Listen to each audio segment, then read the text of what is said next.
Good morning. It's Tuesday, May 12th. It's 8:35 a.m. I'd like to call this meeting to order. Mr. Davis, do we have any letters of communication? We do. We have a couple of communications to the board. One staff was not copied on, went directly to board members from Danny and Sarika Ski Hunt, I believe. And they're advocating installation of an ice rink and basically on the industrial park facility. I will follow up and ask more questions based on that. This is the first I've seen of this. Showed up yesterday. Oh, interesting. Other things that that are in there are news articles, including broadband in the industrial park, and other news articles within the period.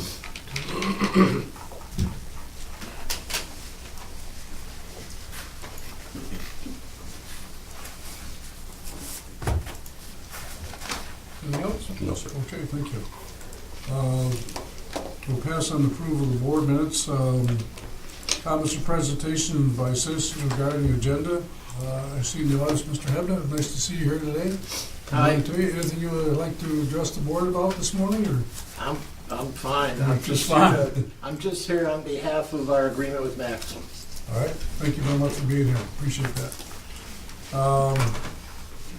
We move into reports, staff reports. Are there any questions that on the staff reports that were sent out previously?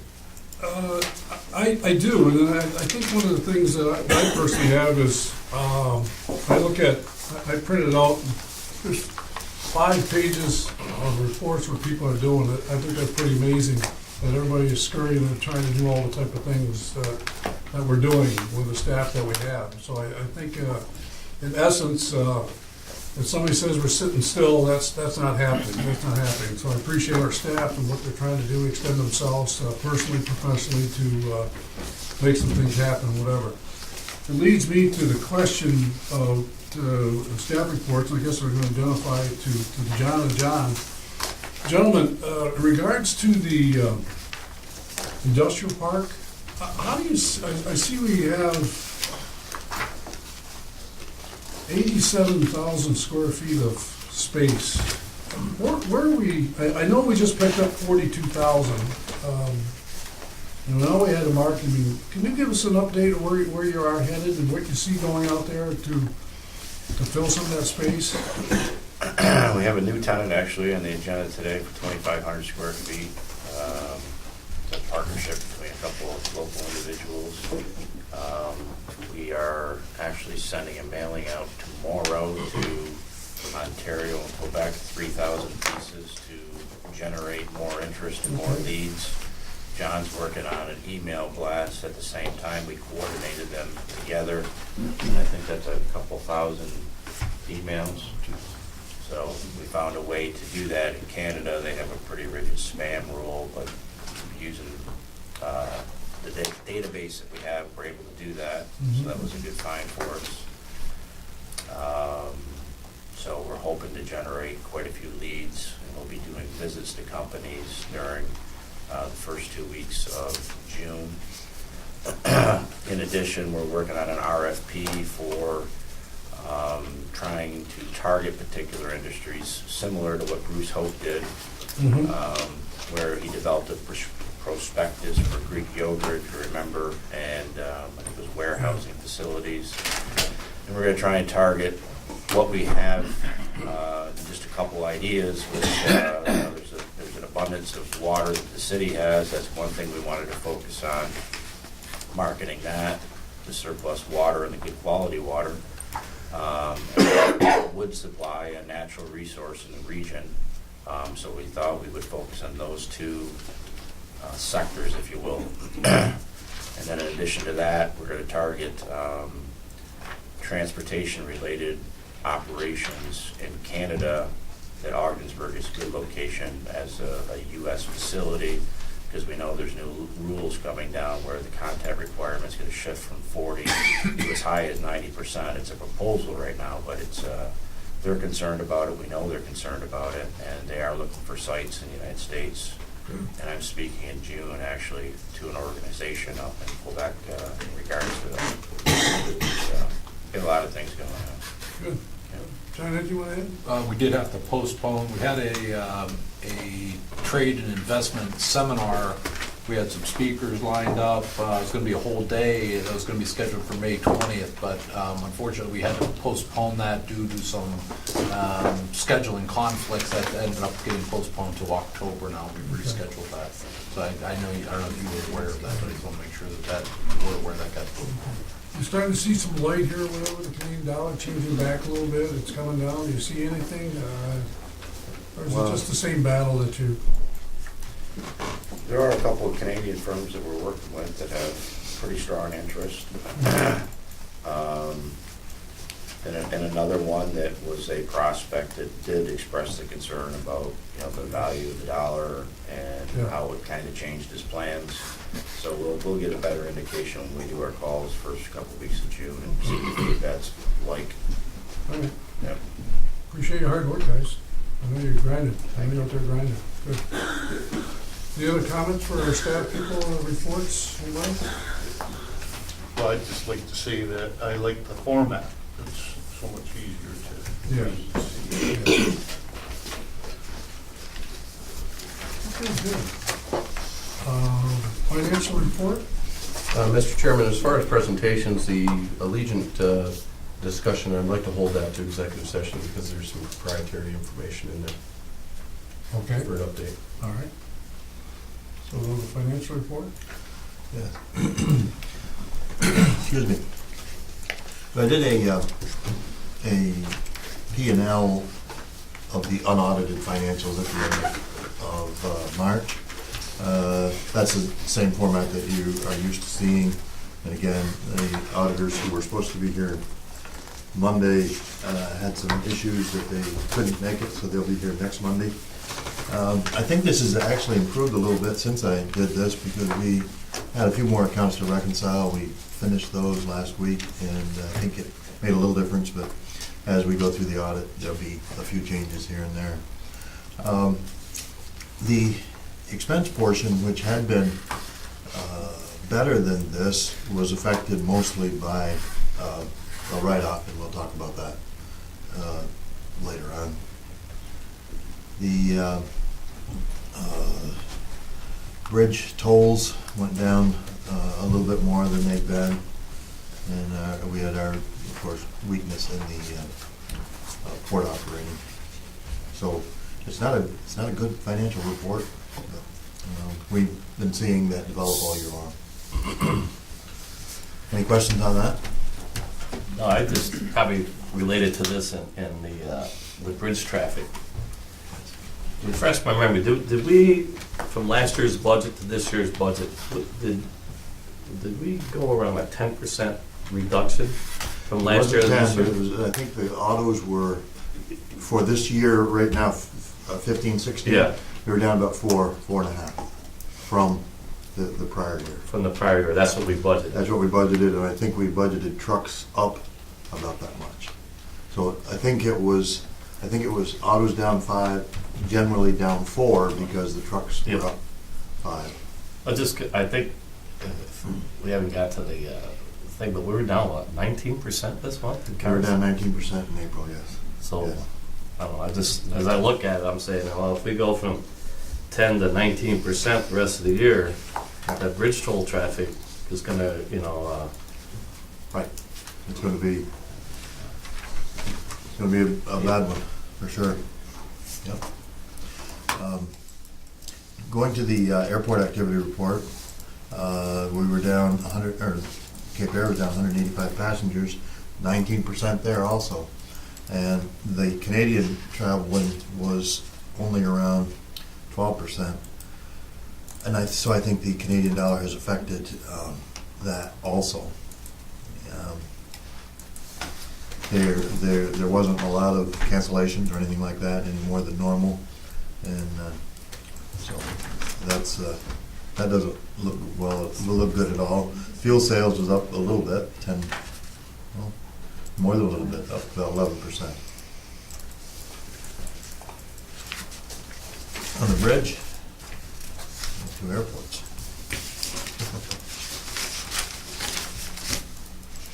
I had two airport reports in my.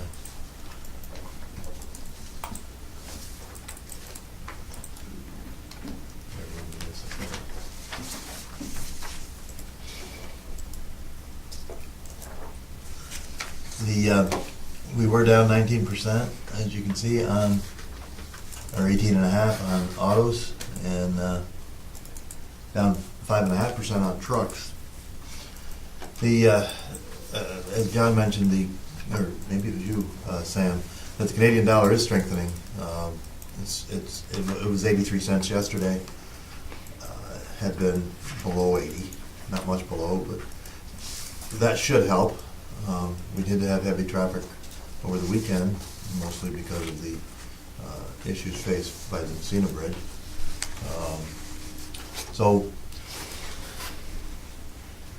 And I'll talk about this when we get to the other bridge. I think when we're looking at our bridge numbers, it's really hard to know that they are deadly accurate, as they should be.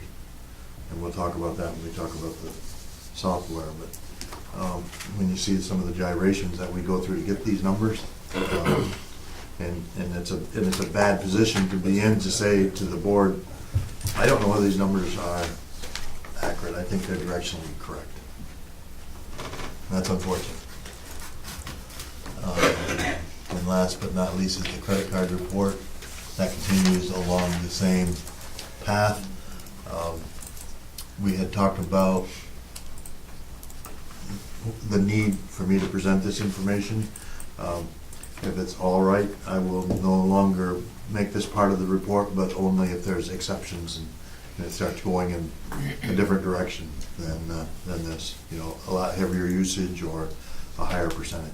But unless you do want to continue, me to report that each month. Yes, my recommendation on this would be, let's look at it quarterly, and then the next time we look at it, if it shows the same information, let's do away with it, because that's become the new normal. That'd be my recommendation on this. I think it's been quite a success. I happened to see some of the analysis that I did and presented to you before, and we were looking at between 6 and 7.5% fees at that time. That's what we thought they'd be,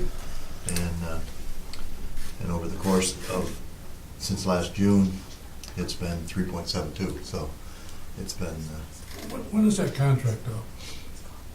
We can end it at any time. You can have any Yeah, time, so we right. can open up for bids again, because I've heard some other people might be interested again, being part of that, but. Okay. Yeah. I'm not ready to do that, but I'm just saying Yeah. is, you know, where we are in the process, I don't think we've gone far enough to do that. Yeah. But I think something to evaluate where competition is competition. I think we got the best deal when what you did, so. Mhm. So let me ask you a question, it's all relative when we had that discussion is, you know, why did we offer credit cards and what was the convenience? Okay, that's the technology, is use the technology, and how do you save labor costs, where we want to be? Has it done that? Yes. Yes, we send out very few bills now for the one-time charges, we call them. Yeah. There's the number of second letters is way down, so that's really saved an awful lot of time and write-off of that, because we were writing off about half of it. So now if somebody doesn't have money, they usually have a credit card. And a lot of these aren't even the $2.75 charges. They're, you know, 20 passes. yeah, when they renew, they're $37 and they're hundreds, and we've even collected a few rents by credit card. Okay. How much time does it take to prepare that report? Oh, 5-10 minutes. And I will continue to prepare the report for my purposes. So there's no real benefit of me not reporting it. I just, What's your pleasure? Would you like to see this going forward? Would you like to see it on a quarterly basis? What's the thoughts there? I wouldn't want it to go away totally. I mean, even if we, like you said, quarterly might be fine, but I would want to keep track of it. Okay. in some Yeah. manner. Why don't I continue to report it and then, and Well, the new system, what will that do? It save you time for that type of report. Will that, will that, this report comes right from Avalon, is it? Or Or Emergent Services. Emergent yeah. Services. Yeah. Comes right from them. Karen prints it, gives it to me, I put it in here. I check it against I keep track of our cash daily, I check it against that, and and I plop it in this spreadsheet, but it won't make any difference because this report will not be affected by any of that because this report is generated from Elevon or Emergent Services. It's not tied to the old system. Not that- my personal opinion is, I like to keep it going the way you're doing it. Okay, And the reason I say that is just to see the up and downs when you compete or compare your traffic monthly, whatever, tell you where your credit cards is and see what's for a little bit longer, then maybe we can just, sure. because I think if there's an upturn, we'll see if the upturn is what it is. Sometimes the economy is, the credit cards will tell you if it's poor or not, because people charge differently and use their money differently, whatever. So I think there's a little, analysis that goes with this. I think I'd like to continue a little bit longer. Okay. Board okay with that? Well, I feel the same way. It gives me some trends that I Yeah, can sure. see. If it's only 5 minutes, the matter of Yeah, putting a new that'd take it. figure in and keeping it attached for a period of time, I'd like to see it. Yeah. Sure. Okay, we'll continue. Yeah, thank you, Fred. Mhm. Anything else for Fred? Anybody? Karen? Anything for Karen? Karen, anything you want to say? Okay. Okay, air traffic report, credit card activity, building occupancy marketing report. I think we already talked about that with John, so we're gonna move that by. Special purpose committee, that was Doug and Steve and Mona, or was it Gavin? I'm trying to think. Gavin. Gavin, okay.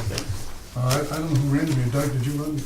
No, really Wade did, but it was, just from my perspective, it was a very informative meeting, and I think the new system that was proposed to us is going to be very effective. It's going to be time-saving, and I think it's going to be a lot more accurate for us, and and I think that's on the agenda for further board approval. And there were two things that were on the agenda that came out of the special purpose committee. One was the replacement of the toll system through a company called E-Transit, and the other one was acoustical monitoring of bridge cables.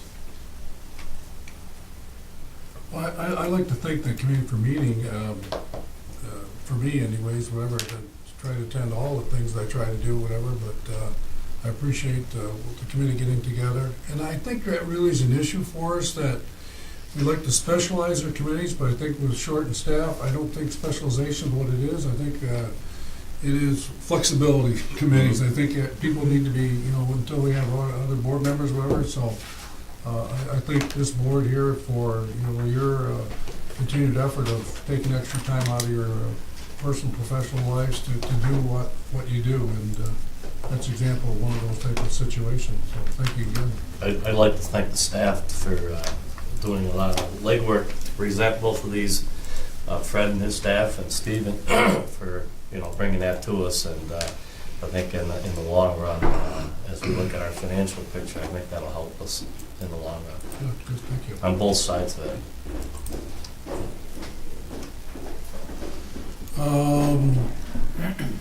Our next board meeting is, I know we need to make a change from June 3rd. We'll discuss that with us. Yes, recommendation be June 10th, be the following Wednesday at, preference has been 8:30. Does that still work for everyone?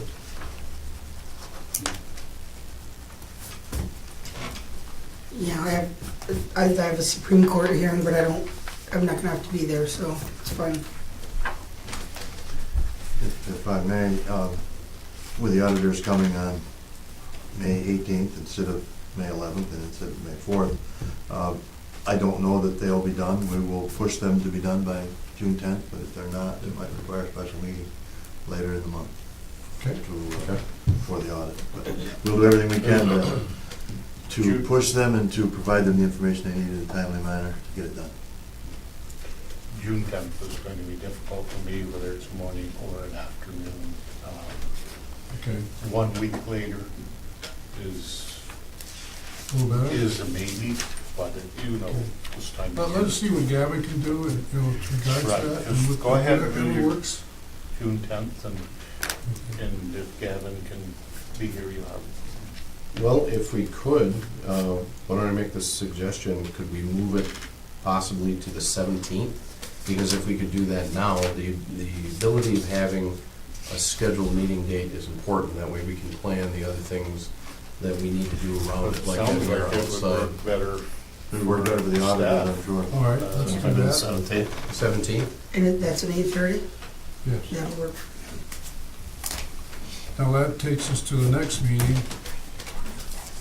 July 1st, so it's only like 2 weeks away.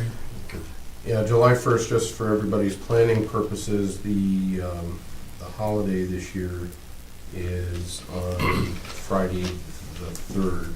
So I don't know if anybody's going away with that impacts anything. You want to move that to the 8th, is that what you're saying? I mean, so with everybody else, you know. I'm just trying to think through. I'm here, so 6 1, half dozen the others, so it's whatever you want to do. Except for Friday the 3rd, right? Yeah, I don't think any of us will be here that day. July 8th, okay? Yeah, that's fine with me. See that work for you okay too? July 8th? Oh, yeah, I'll be retired again. For the summer anyways. You got a honeydew list, wait, don't. Tisha, could you make a special note, please, to make sure we relay these dates to Gavin? Thank you, man. That's 8:30. Okay, now you want to take us through general administration business items? Anything Yes, else? Mr. Chairman, I'd recommend that we take one item out of order as we have a guest here in the audience today. Okay. I'd like to take item C1 first, that's approval of agreement with the New York and Ogdensburg Railway and Maxim.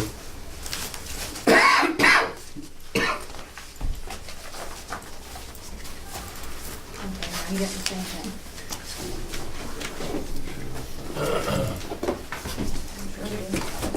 Can you adjust the permissions on that?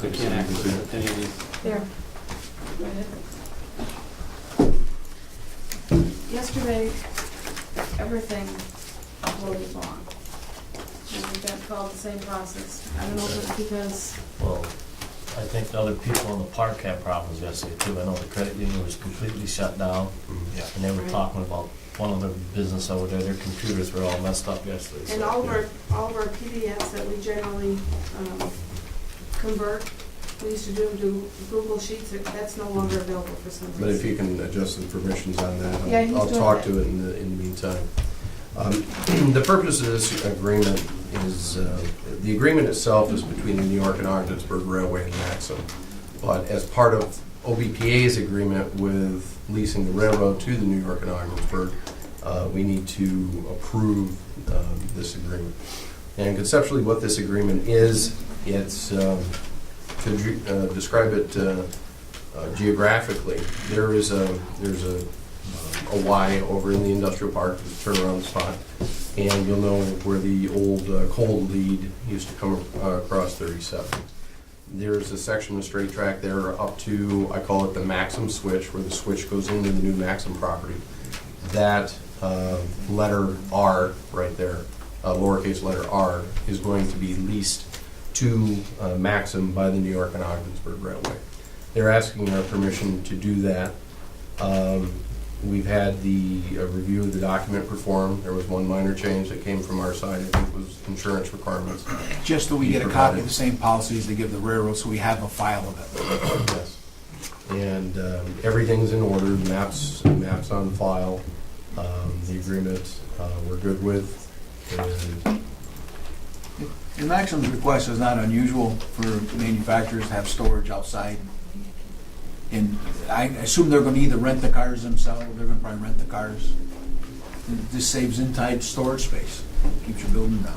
Is that in the same area where the cars were located last year from the Alcoa, them type of cars?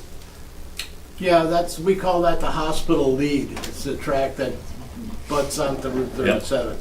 And the purpose of this whole thing is simply because since they're consuming hazardous materials, all the federal rules regarding rail transportation hazardous material requires that we can't haul a cargo to an unknown or destination. So, for instance, Maxim only is building enough capacity to hold 2 loaded cars in there. So, if a third car shows up, we have no place to put it, and that would be a violation. So, in order to do it legally, Maximus has to have exclusive control of another track where we could put their cars. Well, that was simple enough, but then in our working with Maxim, they wanted to have the ability to go between their track and the hospital lead for flexibility of moving cars around. And so we didn't see any problem with that, and we went back to the regulators, and as long as there's a derail between the railroad and the leased track that creates a kind of a boundary between Maxim and the railroad, they're fine. The feds don't have any problem with that. So it's going to be good because it'll give Maxim the freedom to put loads in and take cars out at will, and it essentially, without any more infrastructure, is going to give them a probably triple capacity of what they have now. Jerry, who will be moving the cars? Will they be, or will you? Either. It depends on whether the derail is placed or not. If the derail's in the on position, we're severed from them and they do what they want. In fact, they bought a trackmobile to move cars around. Now, when they come and take the derail, giving us authority to come in there, then we move cars around. But it'll be the same type of cars that were on that track last year. No, these No? are all tank cars. Tankers, okay. Currently, they're going to be receiving what's called hot ANSOL, which is hot ammonium nitrate solution, which comes in a tank car, and it's hot, and they have to steam it. And then the other thing we're working with them to get is mineral oil, which is another component. And that's coming along. I mean, we're working on rates from various origins. And the third thing, which is a ways out yet, is what they call prill, which is the same thing. It's ammonium nitrate, but it's in a granular form, and that would come in covered hopper cars.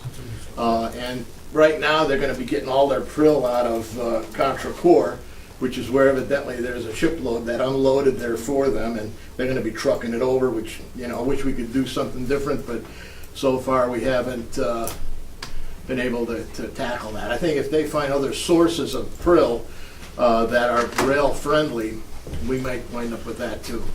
Jerry, how will this operation work, and as far as communication, rail, with us, with John and the port? How do we know what's going on and whatever? Are we going to get weekly or monthly reports or anything like this kind of stuff, or is it just kind of hit and miss? We just don't know what's going on.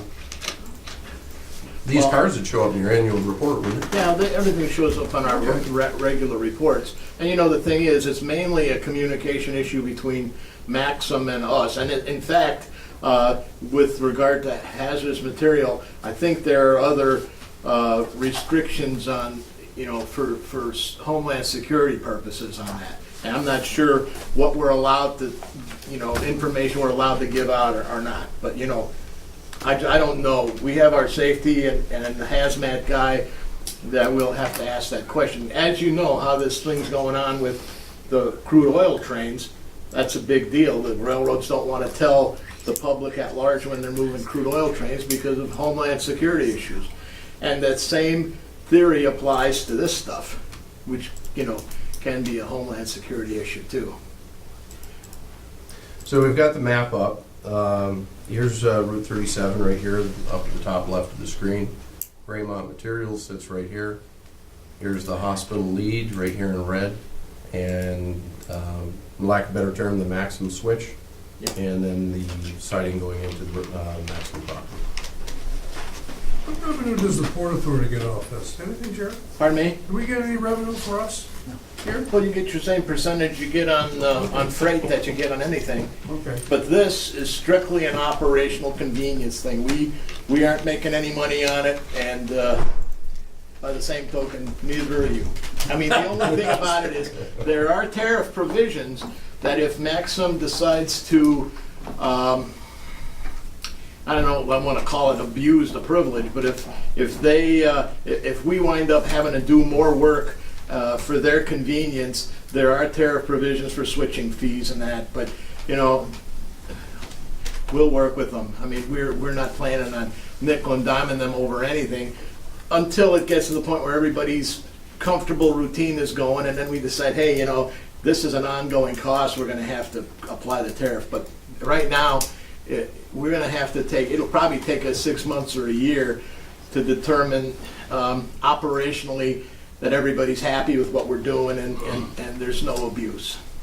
So in essence, we will, if that happens, we will split the tariff between you and the Bridge and Port. right? Well, you get your percentage, yeah. They're trying, so. Good try, good try. That track ends right now. Will someone install a stop at the end of that? Yeah, we're gonna take the bumper that's sitting on the ground over in the port, you know, right next to the boiler room, and we're gonna put it on the end of the hospital lead, you know, and the last thing I want to see is a hazmat rail car sitting in the middle of Route 37. So we're gonna put that bumper in there, and those two cars that are sitting there now, we've been trying to junk them, but scrap prices are so low right now, we can't find anybody to cut them up. The two cars that you see sitting there, and they're gonna probably have to pull them out of there and stash them somewhere else, unless we can get somebody to come in and cut them up. So where'd you get the materials for this operation? I mean, the switch and all that stuff? Oh, that's Maxim's. Everything in whatever that color that was Maxim's. That's their project. They bought all that stuff themselves? Yep. They buy from us or anybody? No, it's all brought in by the contractor. I mean, I tell you what, they overbuilding the heck out of it. It's you know, it's built like for Amtrak. You know, it's a lot of heavy iron and heavy ties, a lot heavier than you really need. But evidently, when they wrote the spec on the track, that's what it was. But all the materials was It brought takes their in. liability. Once they put it on the other track, that takes them out of it. Who's the Right. contractor on that building the tractor? It's Regal and Sons Regal. out of New York there. And, you know, our crew's been in there for weeks now, you know, working on the hospital lead and the Y to make it safer for operating. There's that track, we didn't get a lot of ties in a number of years, so they're tying that track. So it'll be good for what we're gonna do. And the team track that goes to the dock that sits next to the blue building in the industrial park is still open and Yeah, available? for and public. it's available, although I don't think they're putting any money into that track at this Right. time, but, you know, I know that the stevedores have been talking about different projects that involve that dock, so you never know. John? As part of our effort to facilitate the Maxim project, we wrote a grant for the Right. rail spur and we're awarded it. So it was county funding, I think, to pay for a portion of that. The grant went to Maxim directly. Good. Yeah. That's between Maxim and the county. We are not involved in that at all, but we did caution them that they had to, you know, go through the proper bidding process to get the work done, so they wouldn't wind up getting into problems getting the money. So what this is for a permanent easement. It's 30 feet wide. It is detailed by the map that you saw before. And it's in our interest, the railroad's interest, and obviously Maxim's interest. We recommend its approval.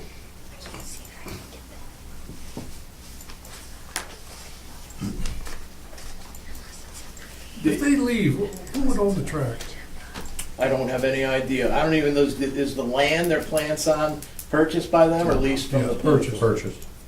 Well, whoever acquires the facility. So I they guess. would own it. Yeah, Okay. but you know, one thing I should mention is that the lease that we're going into at Maxim gives them exclusive use. And, I mean, I wasn't all for it, but my rules guy keeps telling me there's no way around it under the federal rules. it has to be exclusive. So once they have use of it, no, we can't use it for anything else, which tells me two things.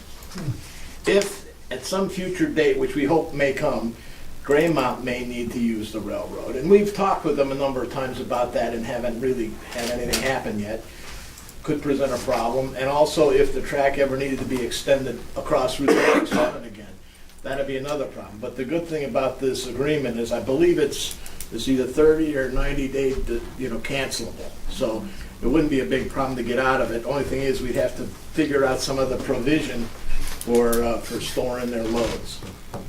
But we'll cross that bridge when we come to it. So we could go, the rail could go across 37. Well, it did at one point. Oh, I know it did for the Yeah. coal and all that stuff down through and went all the way down in, yeah. And it's possible to do that, but like I say, right now, unless that agreement was canceled, you can't, because Maxim has exclusive use of the track. Well, I look at future development on the other side of the road again, maybe Yeah. possibly, so. Well, we do something different at that point. There's other things could be done, like, for instance, put another switch in and a parallel side track for that purpose, so that Maxim's still taken care of, and as well as having use for either Graymont or across the road. We have enough storage track? We need more. Do we have enough storage track?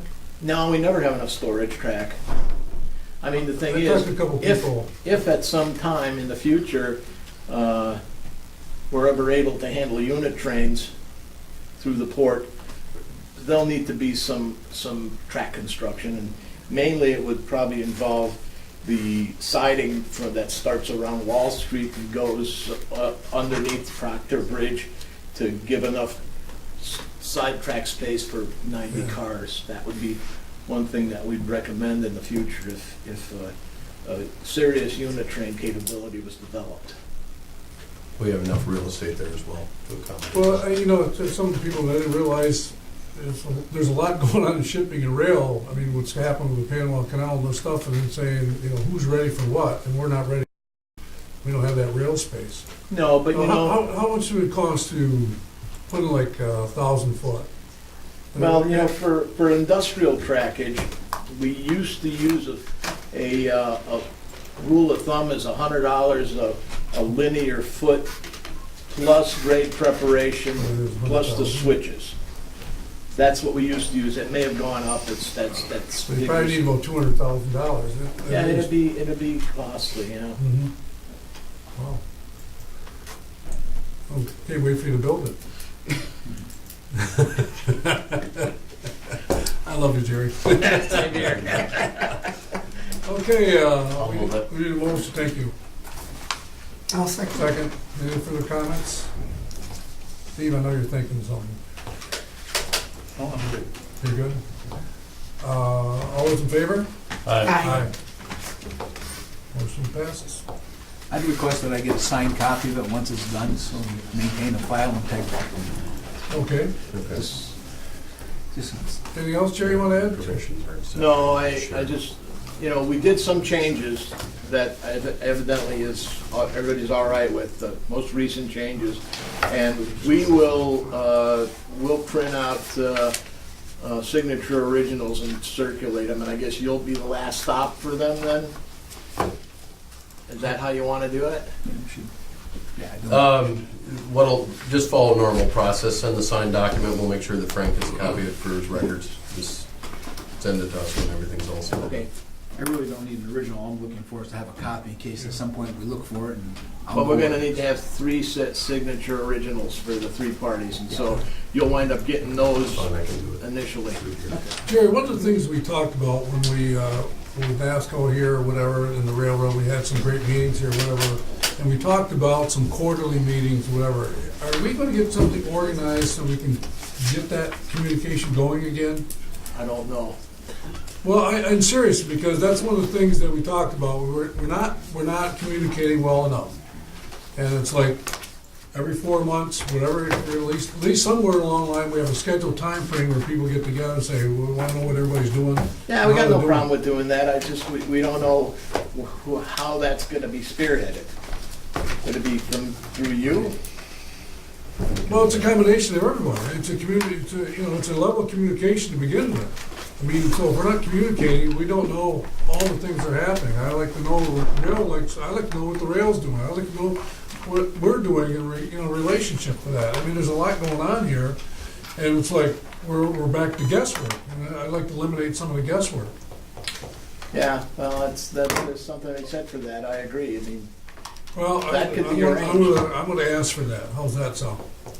That Okay. we set up a date to communicate. so now do you still have the railroad committee? Yes. Yes. And who's the railroad committee at this point? It's Doug? probably Ramona? myself and probably Steve or whoever the third person would be.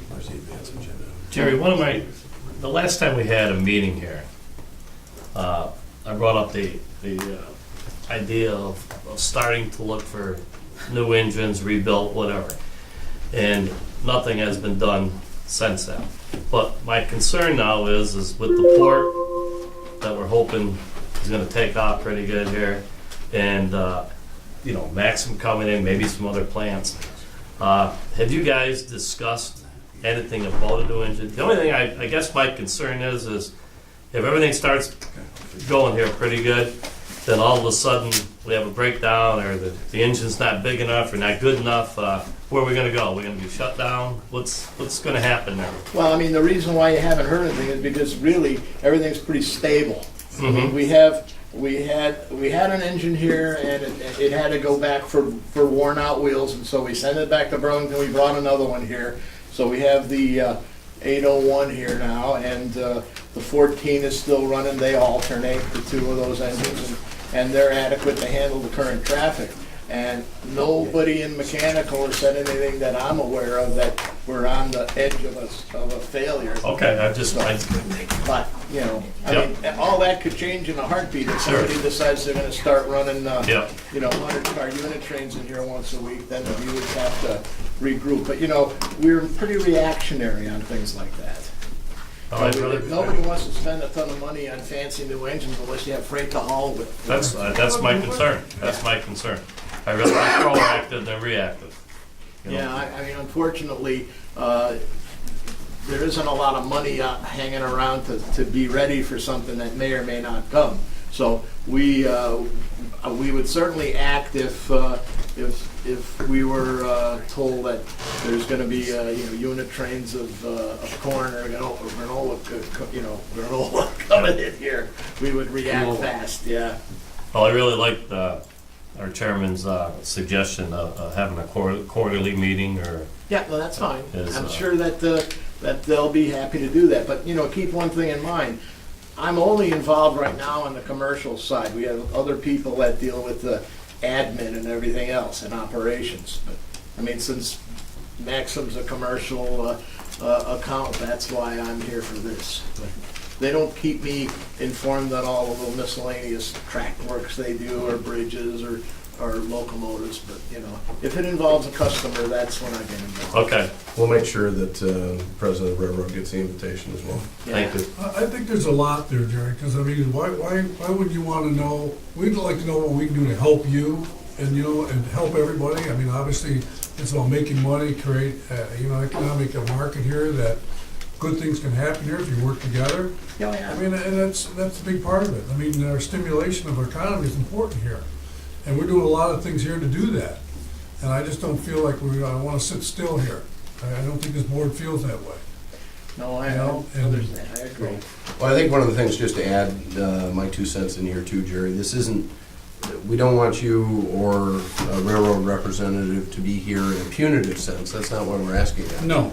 Our attention is distracted 9 different ways right now, with the bridge and the port and the airport expansion, and we want to make sure that the railroad gets the attention that it's due, so that way everything doesn't slow down on the railroad side.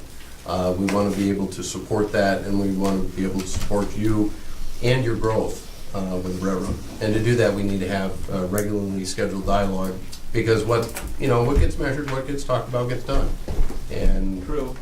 that's the purpose behind this whole dialogue here today, at least from my perspective. Yeah, I mean, I think necessary things that need to be addressed are being addressed. The big thing, of course, talking from the commercial side, the big thing is increasing the rail weight capacity of the railroad to 286. I mean, we're being asked for that all the time, and it's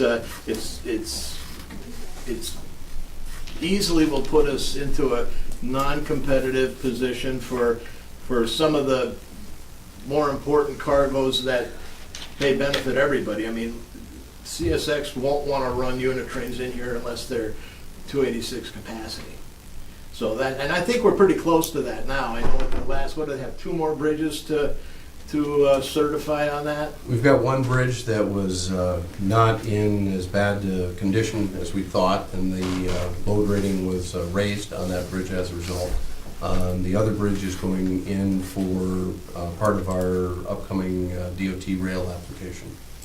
Yes, So I mean, we're in good shape there. we're really close. I mean, a lot of the track work was done last year with the tie and rail program and ballasting, and the bridges, the last few bridges that need any kind of attention are gonna be addressed, and then we'll be up to full national standard. That's really important, because we see that as a negative all the time. But, as I said, the things that really matter, I mean, they get addressed because they have to be, so. We'll still, you know, it doesn't, not saying that we don't want to have quarterly meetings, but it's, you know, it's not like we're asleep either. Well, let me say this to you. I appreciate you coming here today. I wouldn't expect you to be here in whatever regards to that. But That I was mean, kind to of a me, it's surprise. well, I appreciate you because we have questions all the time. I mean, we make decisions. here, Well, you guys whatever. got my email address, you got my phone number. Yeah. I mean, the thing is, since I, you know, went into semi-retirement, my only focus is this little railroad. So, I mean, even though a lot of things I'm not involved in, if you ask the question, I could find out and answer it. Are you live in the area? Are you? No, I live on the islands of you Grand still- Island. Okay, so. Yeah, it's only a mere 3-hour drive over there. Oh, okay. How are we doing in the Norwood engine house? How's that looking over there? Well, I mean, Up to it's, speed again? we did all the cleanup work that we had to do last year. That's made everybody happy, and the requirements that your insurance company asked us for, everything was fine on that.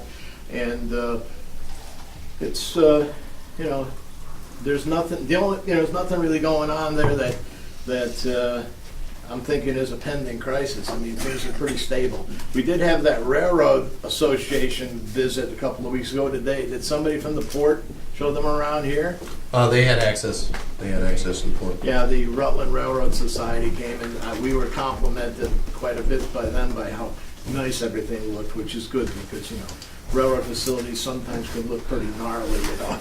Oh, The only thing I would ask that you look into, and again, this is an operations as opposed to market question, but there seems to be a lot of concern from the Norwood area right now over rail ditch over in that area. Oh, yeah, I heard there was some kind of And meeting gonna happen. specifically, there's the crossing on Route 56. There's been some auto damage, I understand, over there recently. But from what I've seen back and forth from your operations folks, it looks like your company's in the process of addressing that. Yeah. So, Well, like I say, that kind of stuff, they don't bother me with that, because, you know, it's not commercial. So. right. But like I say, if I'm told about it, I could, you know, push the right button. And believe me, they don't like it when I start stirring them up, so it's a good thing, I guess. thanks again, Jerry. Appreciate you coming. Well, thank you for Thank you. seeing me. Thank you. Yeah, and like I said, you guys all know how to reach me. I mean, even though I'm not the right guy for a lot of things you may need, I could at least get you pointed the right direction. And I guess the thing to do, as far as the quarterly meeting thing goes, it would probably be most appropriate to send a letter to Dave Wolfson direct and requesting it, and see where that goes. Because it would be him and or Mary Ann, and I mean, I could be available if they want me to, but, or if they want me to represent them, but, you know, it's up to them. We'll do that. Okay, Thanks again. Safe travels. so we're all set on the agreement, thank you, folks. You're welcome. Next thing will be ammonium nitrate. See ya. Thank you, Jerry. Jobs. We're talking about jobs here. My apologies. I was fighting some I technical see issues that. here. I think we've got them resolved. I lost track as a result of where we are. There was a motion, I think I heard a second on this. Was it voted on or no? Yes. Yeah, we voted. We passed it. Very good. Do you need hard copy of the phone? No, I got it. Oh, okay. I got it. I got everything corrected here now. So that.